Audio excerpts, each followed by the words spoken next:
Well, thank you all. And when I hear that type of introduction and sort of biographical information about me, I always feel that it's up to the audience to make a judgment that what's been said may be correct, but it may not be. So you have to listen and decide what you think. So what is true is I have been interested in the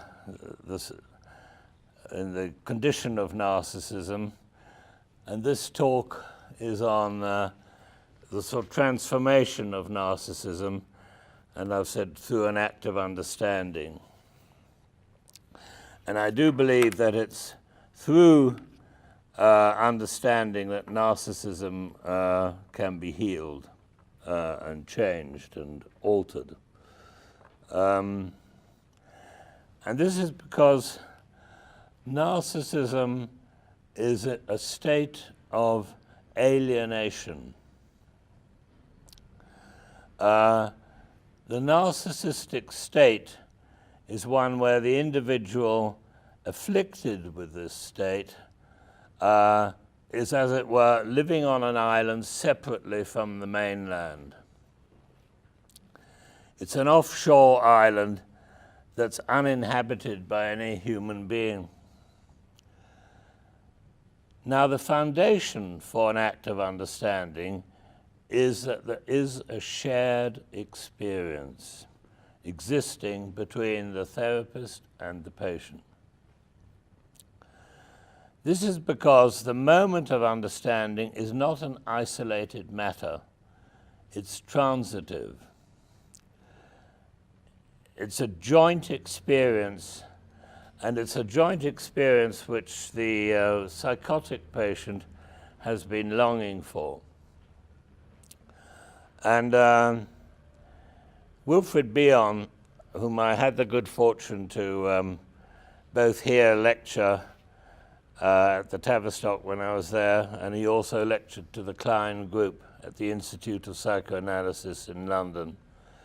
And I also, at that time, was treating a patient who was hallucinating in the consulting room, and I went for supervision to him, to Wilfred Bion. So I had a sort of quite a rich experience of him. But in a book that was published about Bion after he had died, called Cogitations, it was produced by his widow, of basically notes and that he'd made but never actually delivered as a lecture.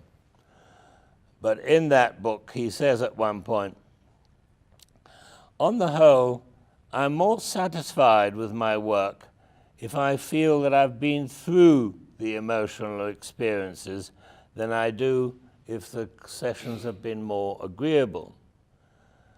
I'm fortified in this belief by the conviction that has been borne in on me by the analysis of psychotic and borderline patients. I do not think such a patient will ever accept an interpretation, however correct, unless he feels that the analyst himself or herself has passed through an emotional crisis as a part of giving the act of interpretation." I feel it's a very sort of significant statement, that of Bion, and I also believe it to be true. I feel fairly certain of this, that a patient does somehow know whether what is being said really comes from the heart of the therapist and not through some a sort of thinker that the therapist has read about. I might just give you an example of it. A woman came to me who'd had 10 years of psychotherapy 4 times a week. And when she came to see me, she was age 35 at the time. And she wanted to have a baby. And the 10 years of psychotherapy had not produced that result. So it was since I've been in Australia, but I was in London, and she came to see me and asked if I would see her. She'd read one of my books, and she had the idea that I might be able to help. So I took her on, and I only saw her once a week. But after about 18 months, she sort of met up with a boyfriend she'd known when she'd been at school years before. They became lovers. She became pregnant, and in the year 2014, she gave birth to a baby girl. And then she said to me one day, just after the birth, she said, "I do know that this has happened as a result of my therapy with you." So I said to her, "Well, what do you think it was about the therapy that was helpful?" And she said to me, "I don't know if you realize, but I know you have never said anything which you yourself don't really think." And I was very struck by that, really, that if that's really right, that has a transitive effect. Whereas if I sort of have been reading Freud or Jung or Kohut or someone, and I sort of relay it, it doesn't have the same impact. I had the good fortune to sit at the feet of a philosopher who lectured 4 times a week for a whole year on the subject of ontology. Ontology, it comes from the Greek word ontos, meaning being or reality. And so these 4 lectures a week were on the study of being, of reality. You think, heavens, how on earth would someone be able to fill up 4 lectures a week for a whole year on that subject? But this man, a man called George Eckbury, did do that, and it had an enormous effect on me.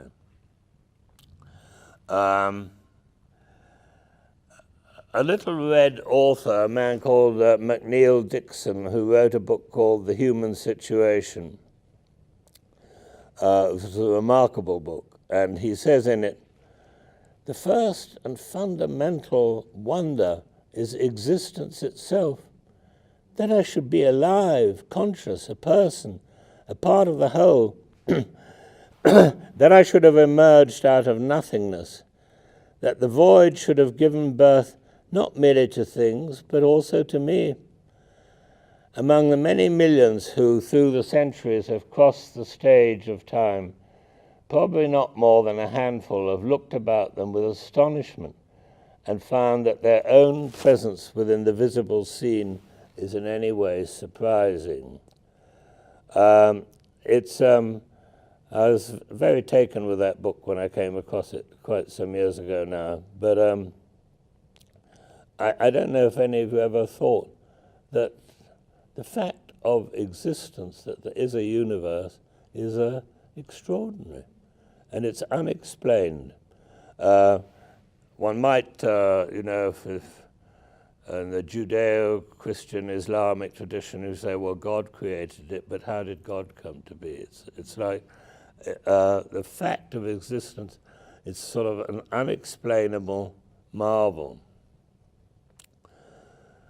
And science, and incidentally, I don't think that psychotherapy is a science. It has scientific principles, but I don't think it's a science. It's because science studies different aspects of existence. Entomologists study insects, paleontologists study the emergence of life forms, and astronomers study the stars and their planets. But each scientific discipline, therefore, just studies one aspect of existence. Science doesn't actually study existence itself. This is the preserve of religion. But even here, one has to be careful and define accurately what we mean by existence. The man who gave very clear expression to this was Moses Maimonides, who flourished in the 12th century. And he said, when I talk of existence, it's not the animal world, it's not the world of nature, it is not the heavenly bodies like the stars or the planets. It is existence but shorn of any particular form. Religion, as opposed to science or art, is the knowledge of existence of which there's no explanation. As I said, Judaism, Christianity, and Islam proclaim that God produced existence.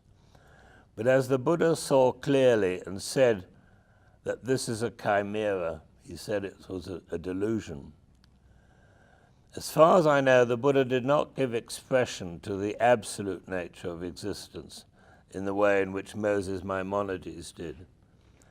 But the ancient thinkers who did grasp the sheer, unexplainable nature of existence were those seers who produced the Upanishads. And I don't know if any of you are familiar with the Upanishads, but it's the sort of kernel of it is that thou art. Buddhism, Jainism, Hinduism, Zoroastrianism, and also Judaism, Christianity, and Islam are all particular manifestations of the absolute nature of existence. Why I said that I don't think psychotherapy is a science, one likes to think of the human condition under three sort of axes: religion, science, and art. Art is basically, whether it's poetry or sculpture or painting or music, it's concerned with the communication between human beings.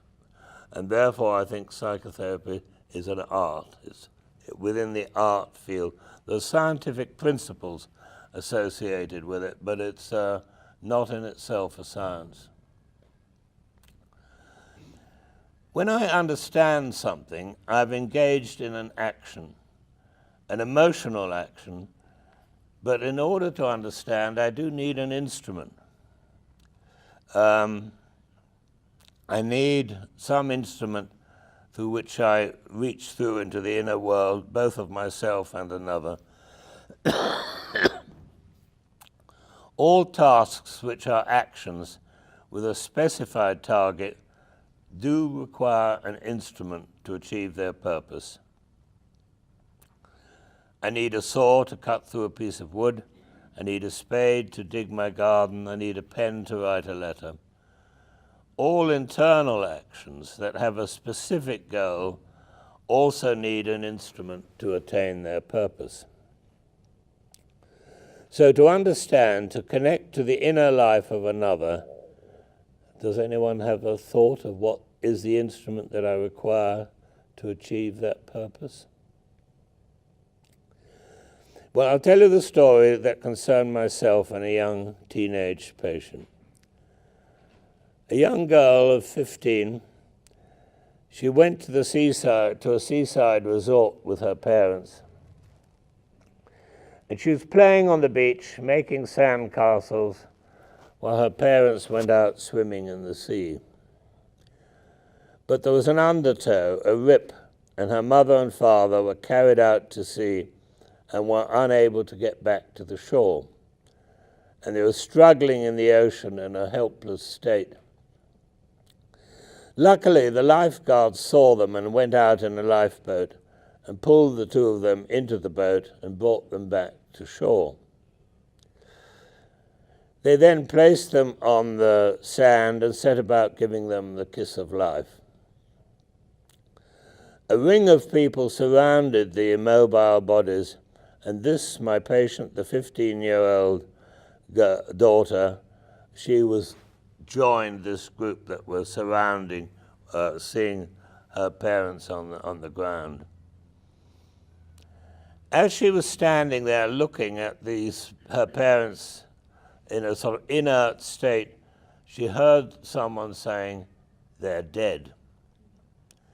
Now, fortunately, as it happened, the lifeguards managed to revive them and they lived. A week later, however, the young teenager was back at school, but in a rebellious state.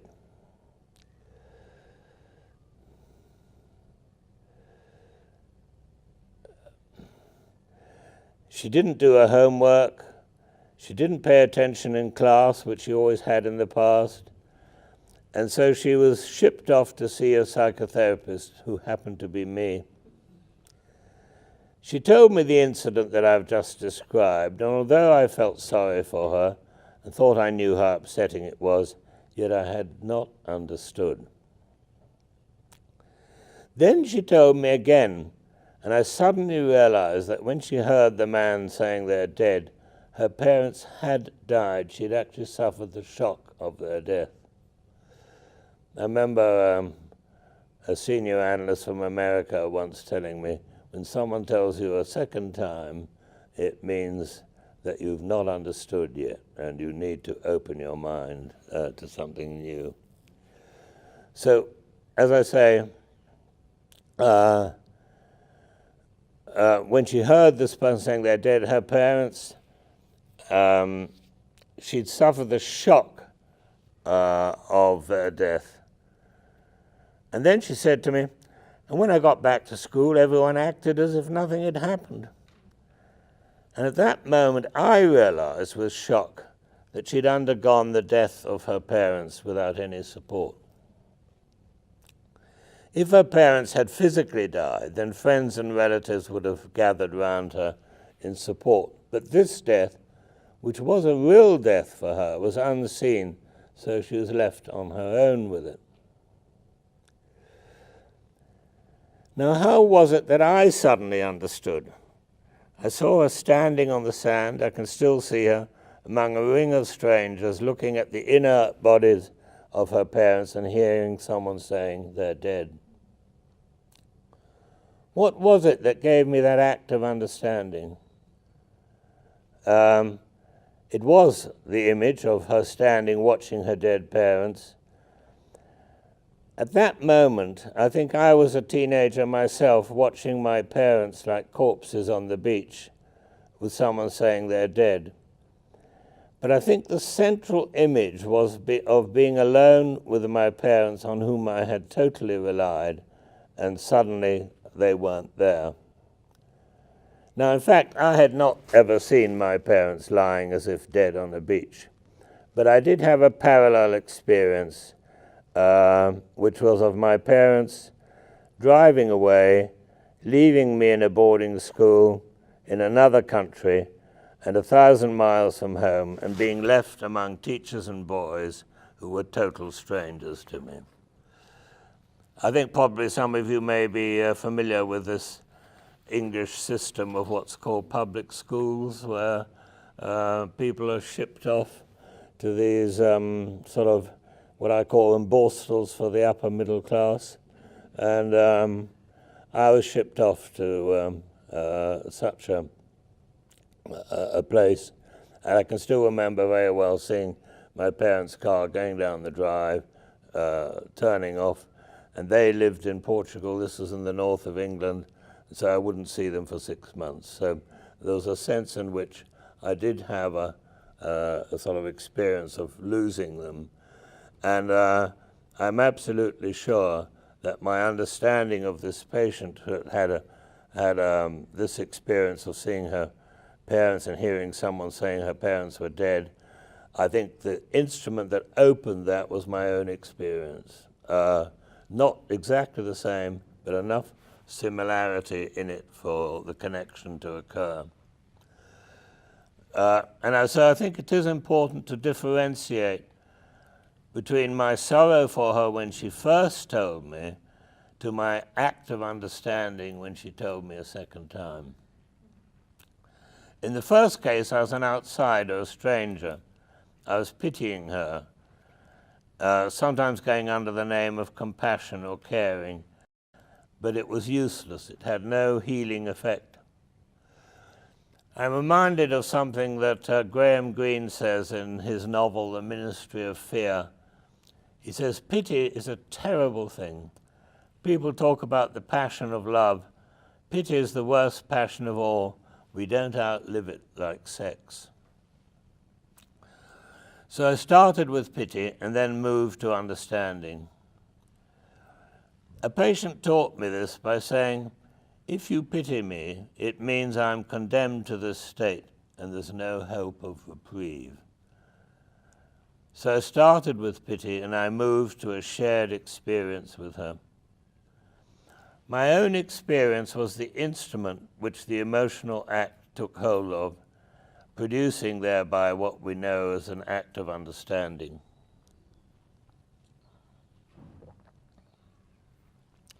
It is, I believe, a great betrayal to say I understand if in fact no such personal instrument actually underlies the act.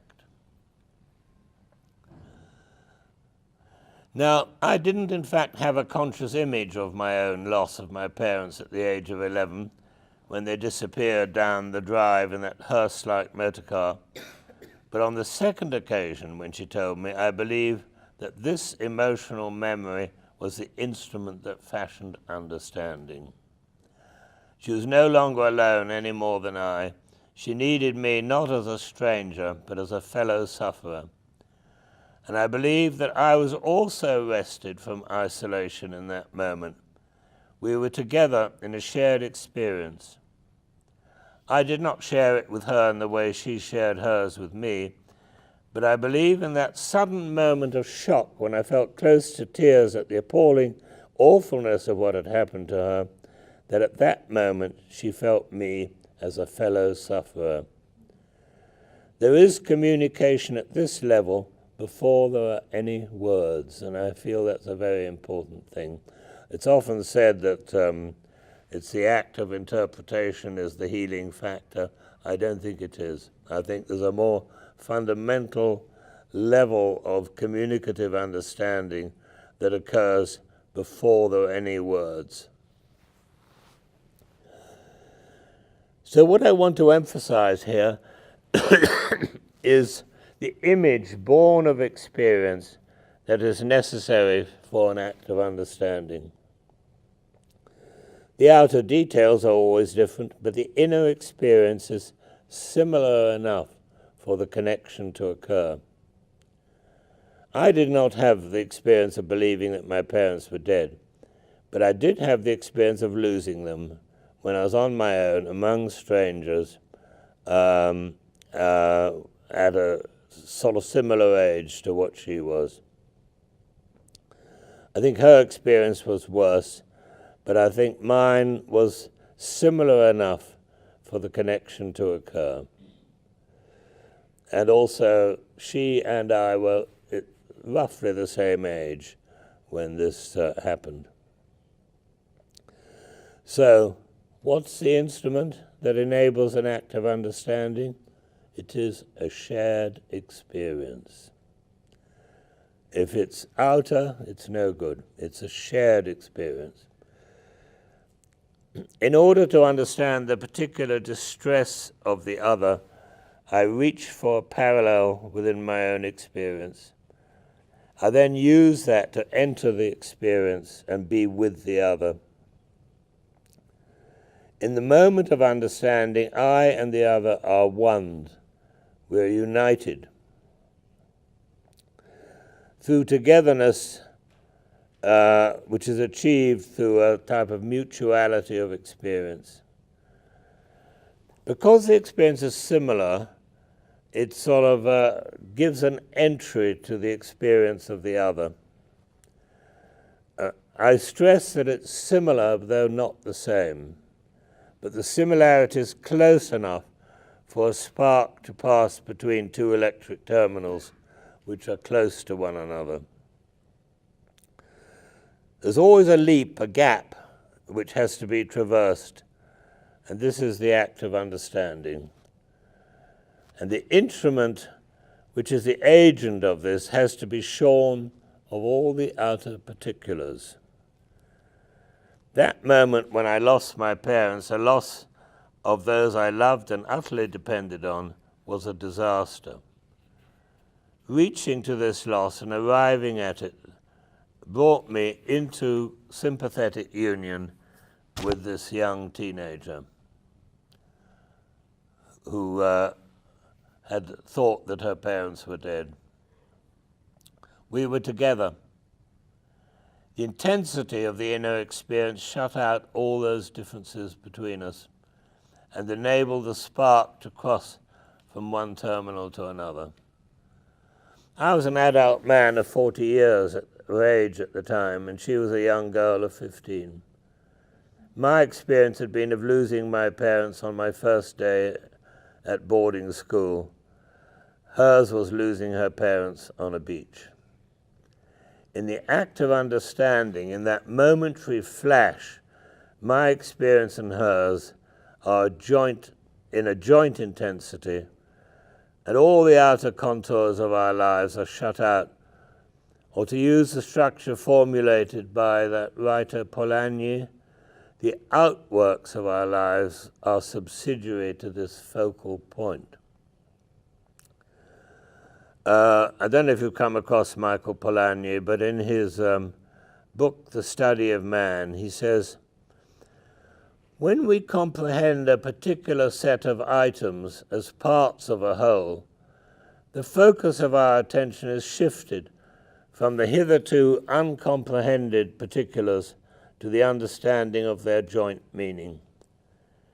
The shift of attention does not make us lose sight of the particulars, since one can see a whole only by seeing the parts, but it changes altogether the manner in which we are aware of the particulars. We become aware of them now in terms of the whole on which we have fixed our attention. Now, to generalize, or in Polanyi's language, to take it from the part to the whole, the action is an entering into the experience of the other, and the instrument through which this is achieved is a parallel experience, again shorn of all its subsidiary elements. So in the example which I've given of seeing my parents leaving me at boarding school when I was aged 11, that's subsidiary to the focal point of an experience of loss of people whom I loved, adored, and depended upon. We can therefore consider that there are a series of focal experiences common to all human beings, and that these function as instruments to bring about an entry into the other's experience. It is therefore entry through one's own inner experience. The term I've used for this entering into the experience of another is the Latin word entrare, which means to enter. Michael Polanyi uses the term indwelling, which I'd be happy to use, except that entrare for me has a more active sort of resonance to it. People with a fondness for Freud might, and for sex may want to use the word penetrate, but I don't think I think entrare to me is better. There is a correlate which is worth dwelling upon. It is that entry into one's own experience sometimes requires the shock of another's agony to unlock the gateway to one's own experience. Clinicians trying to understand speak of a patient getting through to the therapist. Tolstoy understood this well, and in Anna Karenina, and incidentally, I just say this, but I think the word narcissism wasn't around when Tolstoy wrote Anna Karenina. But if you want to really find a novel or a piece of literature that with a real understanding of narcissism Anna Karenina, to my mind, has it. There's three couples, Anna and Karenin. As you know, Anna commits suicide, and then there's Anna's brother and Dolly, and then there's Levin and his wife Kitty. But anyhow, when Karenin was on his way back to Petersburg, from Petersburg back to his home in Moscow, when he thought Anna was dying while giving birth to her illegitimate child that she'd had through her sexual association with Vronsky, Karenin hoped that she would die. But when he saw her, his heart melted. And Tolstoy says, it was not until he saw his dying wife that he knew his own heart. The experience of the other can have this force behind it. There is an implication here that there is a barrier in all of us against this act of entrare. And I wonder why that is. And in order to answer this, it's necessary, I think, to understand more fully what I've been saying. Although I've used my own experience of losing my parents when I first went to boarding school as the instrument through which I understood the torture my patient suffered when her parents had died, as she thought, yet this is not the whole story, because another aspect of my understanding was that the death of her parents was also unrecognized by others. And I understood that she'd suffered, therefore, the death of her parents alone, and that it was being on her own in the disaster that she had suffered which was so shattering. And it was that which I understood when she told me the second time. Now, I had also an experience in my early adulthood where, like Hamlet, I had knowledge of something which I was unable to share. So there was a conjunction of two experiences that were the instrument that was needed to produce the understanding. The second aspect was the suffering of something unshared. But I would not want to claim that it was these experiences in themselves alone which were the instruments through which the act of understanding took place, but rather that they were screen memories for something more basic and more painful. It was Freud who coined the term screen memory, and by it he meant a memory in adulthood or childhood is poignant because it hides a more fundamental memory or experience. Therefore, I think that the conjunction of these two experiences of mine, losing my parents when I was aged 11 and suffering an experience in loneliness in early adulthood, were screen memories for something more primitive and also more universal. I think that Freud's screen memory does not so much conceal a memory, but rather a universal experience, a painful one that all human beings have passed through. And I'm always slightly distressed in a way that Freud's whole idea of a screen memory, I talked to quite a number of therapists, they don't seem to be at all familiar with it.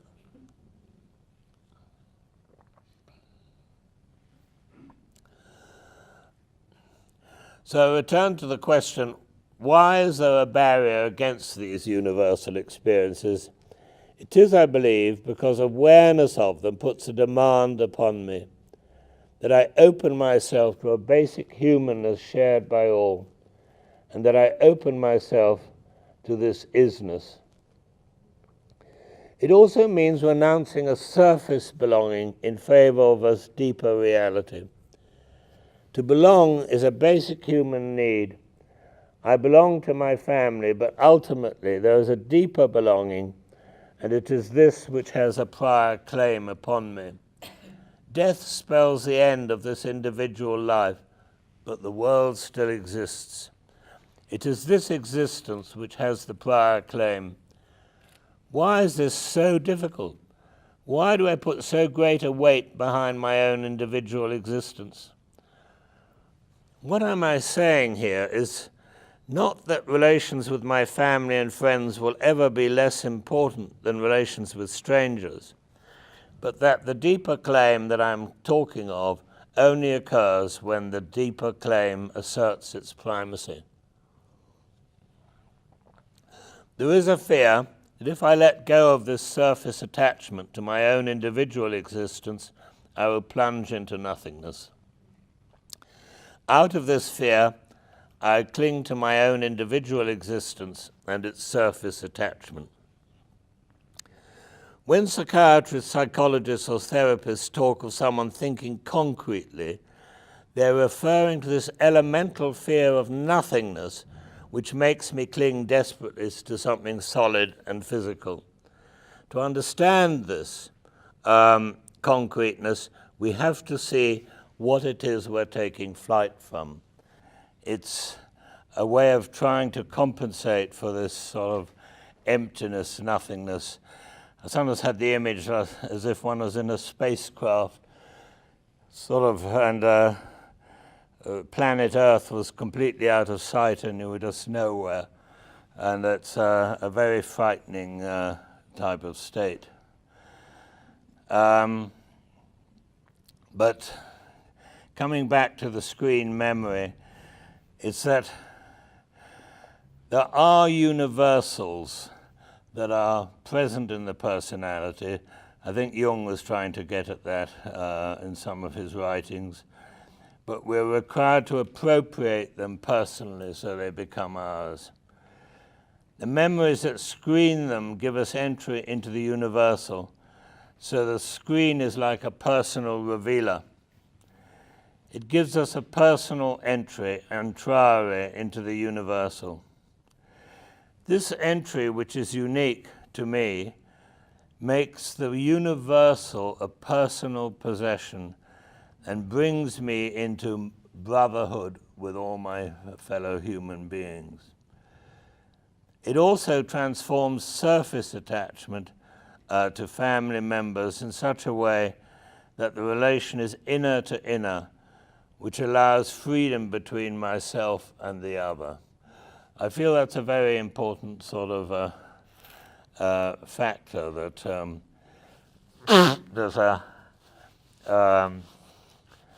that there's a type of freedom in relation both to myself and the other. So what Freud referred to as screen memories are important signals that require attention. They are there in memory in order to open me to these universals of human experience. They are the registrations within my own individual person of these universals. They are therefore not abstract, but sort of enfleshed, as it were, into the current of my own life. Therefore, although they are universals, the particular experience of them will be different for Philippa, for Joseph, or for someone who lived long ago in a different age and culture. Therefore, they are universal, yet uniquely personal. And it becomes meaningful when it's filtered through the lens of my own experience. What I want to emphasize is that in order to understand madness in someone, we have to search for a personal instrument inside of us, which does mean recognizing that there's some madness within ourselves also. There is a substitute instrument which looks like understanding, but it's not. Instead of generating an image out of my own memory bank and experience, I summon an instrument that belongs to someone else. It may be an image that was fine for Freud, for Heinz Kohut, for Melanie Klein, Wilfred Bion, Donald Winnicott, Francis Tustin, Ronnie Fairbairn, Muhammad, the Buddha, Jesus, but it may not apply to me. The universal becomes meaningless abstraction if it's filtered through someone else's lens, unless there's a real bond of sympathy between me and this other figure. Incidentally,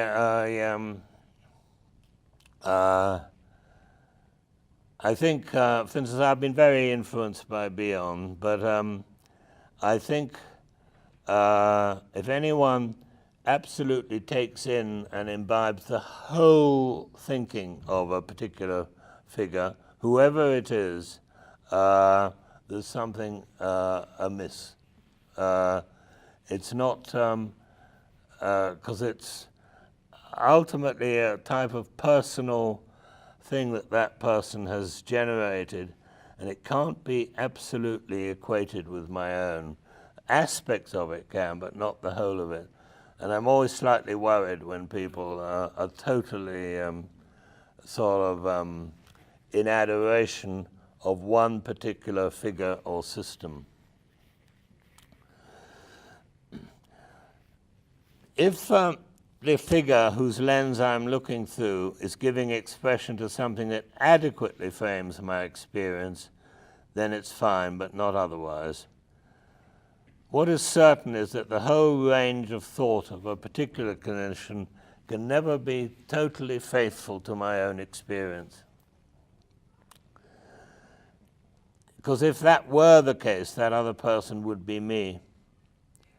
So unless this figure gives a particular and adequate expression of my own experience, it will be foreign to me and will not be the right instrument for an act of understanding. It is not my own construction, and therefore not me, but something outside of me. And I just come back to that point that particularly paradoxically, the psychotic patient or the borderline patient, they instantly know whether it's really from you or not. If a theoretical explanation has been expounded by someone because it has an expression of his own experience, and it's one that's shared by me in the same way, same way as I had a shared experience with that young teenage girl, then it will be genuine and known to be so by my patient. But if it's not the case, my own personhood will have been buried inside the corpse of some instrumental figure. There's been no entrare into its functioning. Within the social sciences, there's a vast storehouse of such instruments, and it's easy for me to go to one of them to fashion my act of understanding. But it always remains a pale, colorless act which deceives both me and the other unless it expresses my own experience. It's the way in which one word, phrase, or sentence may express my experience accurately, whereas another, a close semantic relative, does not. If what I borrow from the social science storehouse does not correspond to my own inner essential experience, it'll be completely meaningless. In such a case, myself and the other remain in isolation from each other. I believe, therefore, it's a mistake to insist on any of these figures in our trainings. What we need to try to do is cultivate in students the capacity and courage to develop their own personal judgment. We often need to start by following in the steps of a master, like an apprentice, but a time does need to come when we break through to our own persons and abandon that which does not fit. We need to encourage students to exercise their own critical judgment of Freud, of Jung, of Klein, of Bion, of Winnicott, or religious leaders like the Buddha, Muhammad, or Jesus. Not one of these people is entirely right, and when you read them carefully, it always emerges that there are contradictions.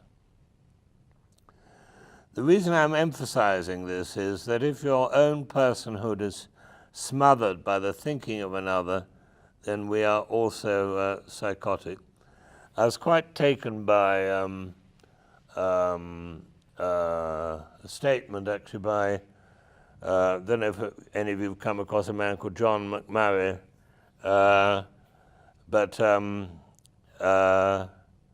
no, it's not actually John McMurray, it's Isaiah Berlin in his study of Giambattista Vico, who was a philologist who flourished in Naples between about 1670 and 1730. And the view had always been that, following Descartes, that human beings, what they know best is the natural world. And that's what, and that was absolutely a belief that went right through the Enlightenment thinkers. Giambattista Vico was also a disciple of that view, but suddenly one day he said, no, that can't be right. We actually know best that which we ourselves have created. And I remember when I first read that in Isaiah Berlin's, one of his essays, it had complete conviction for me.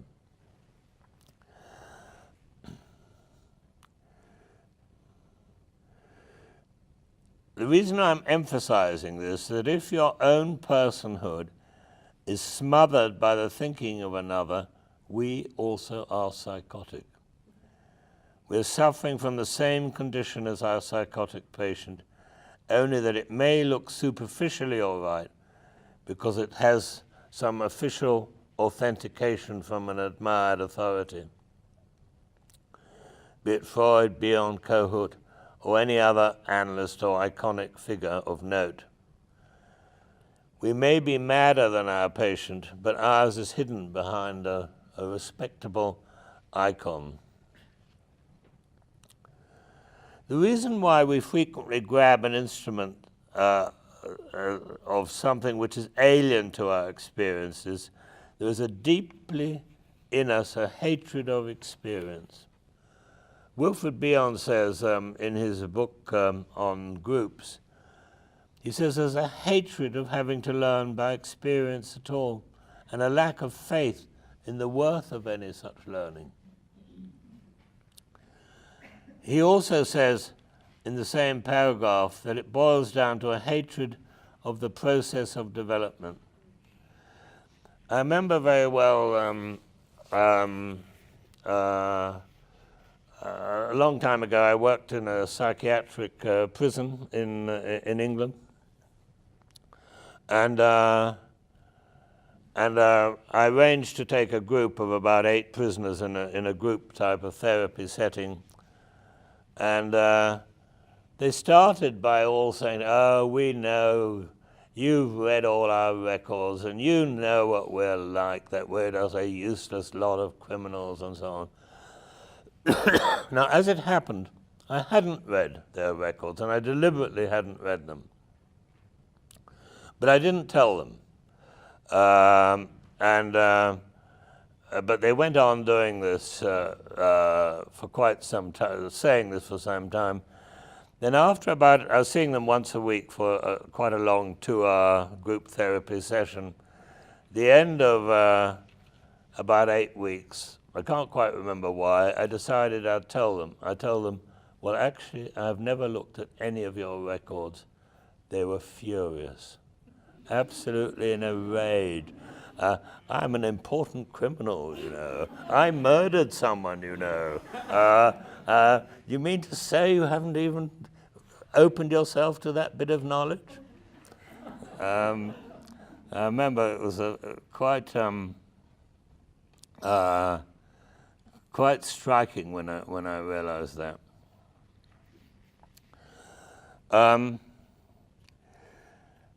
There's another, I think, very important type of factor in one's sort of picture of the human personality. Because I was sort of trained under this type of Freudian umbrella, which puts the instincts as a type of primary, and the ego is the sort of manager of the outer sensations and the inner impulses. And I sort of went along with that for quite a long time until one day I came to think, no, that wasn't right, that the core of the personality is a creator in itself, it's not just the management of a set of instincts. It is itself a creator. The poet Dryden said, great wits are sure to madness near allied, and thin partitions do their bounds divide. So that's a quote from Dryden, the poet. But what I want to emphasize is the psychotic part of the personality is closely allied to the source of creativity in the personality. In the psychotic area lies the seeds of a rejuvenation and creative life. The historian Arthur Bryant, I don't know if we've read any of his books, but I've read nearly all his historical works. But he says in one of them, man is by nature a producer or creator as well as a consumer. And unless the instinct to create and produce implanted in him by nature is satisfied, he will to a greater or lesser degree be an unsatisfactory and a discontented being. And he also says in that same book, if a man is not given the opportunity to create, he will, in his unconscious frustration, destroy. I feel that type of view, that the core of the personality is a creator, and that something can be wrong if that's not sort of properly formed. I feel it's a very important type of picture, and it's I think it goes against what quite a lot of explanation within the social sciences. Because the psychotic patient's problem is frequently that the creative center is being smothered by the group culture. So it's necessary to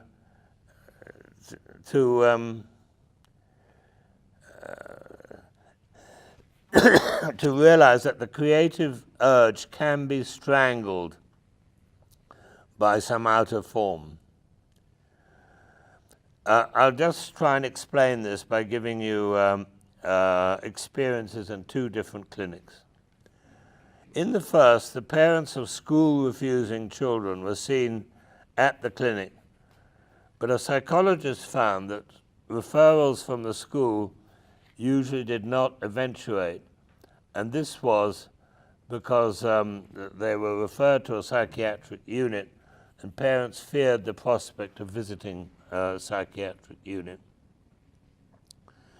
Therefore, a clinical psychologist consulted at the school, and the parents who feared to visit the hospital weren't afraid to consult at the school. However, the hospital committee said it was against hospital guidelines, which laid down that all patients must be seen within the hospital premises, and this innovative activity of them being seen at the school must be stopped.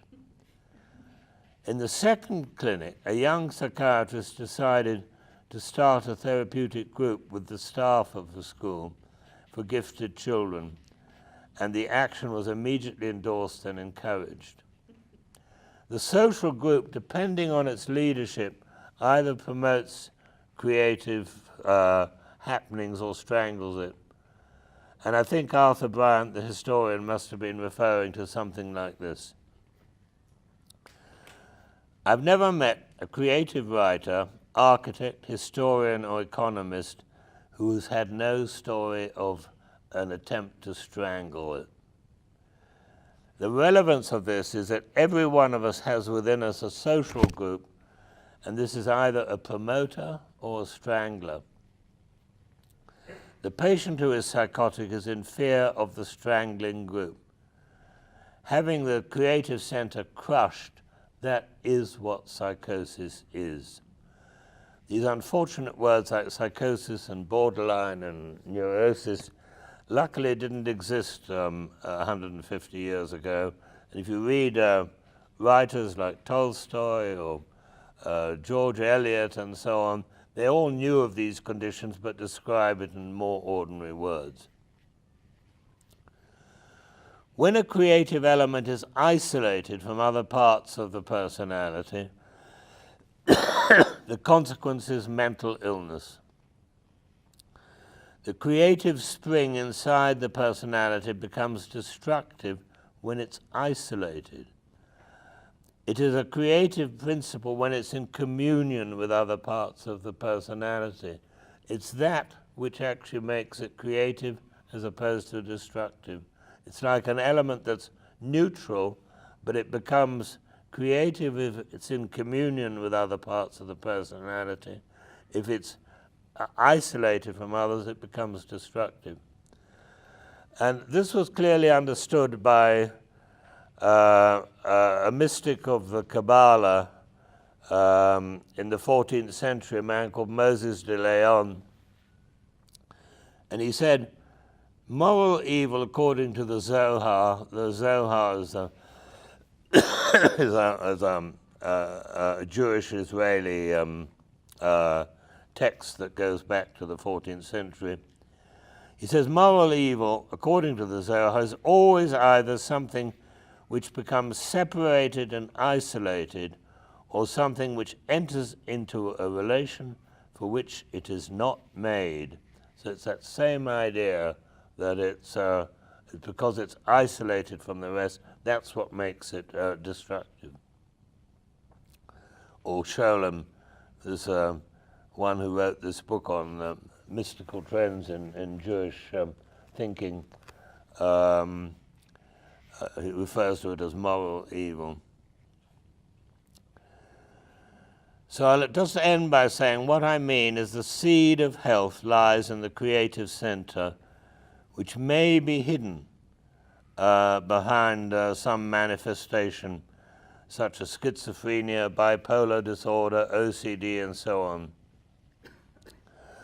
But so I really just want to leave it that the creative center is, to my mind, like the defining type of feature of a human being.